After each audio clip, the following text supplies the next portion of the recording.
Alright everybody, so today we are talking about what is a pretty absurd situation that we got cooking over here in the Lightfall damage meta, at least for the time being, because I don't think there's any chance in hell that this lasts for much longer. Now, low-key, there is definitely a situation where sometimes the damage with this super will just bug out, and you'll see just a chunk of that boss's health bar just disappear, bro.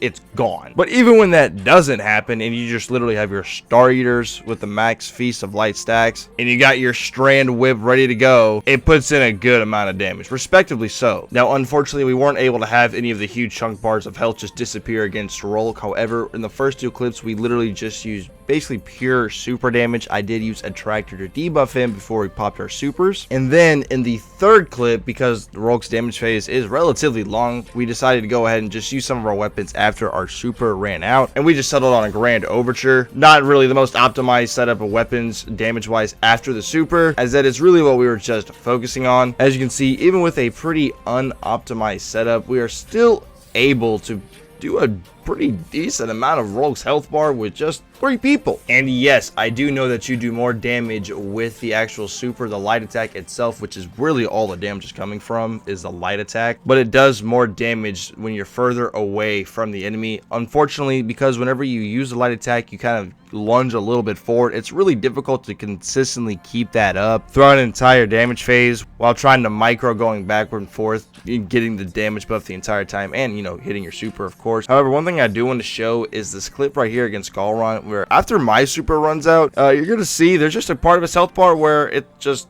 gets completely just bloop, like disappears, like Houdini did like a little magic trick. Interesting, to say the least. Is what I was talking about earlier, where it just has times where the boss's health bar just gets deleted. It just ceases to exist. Just part of it, just bloop, gone. Regardless though, bro, I still think that this super is doing a little bit too much damage, at least a little bit more than Bungie was intending, because there's no way a roaming super is going to be cracking a mill this consistently, right? So if you are a hunter main, or you want to have a little bit of fun with some of the new Strand supers and go to ham on some of the bosses, I would go ahead and pick up your Star Eater scales, get your Feast of Light stacks up, pop your super, and go ahead and start whipping it up. Guys, hope y'all did enjoy the video. Thank y'all so much for watching. Leave a like if you did. See you on the next one. Y'all be safe out there.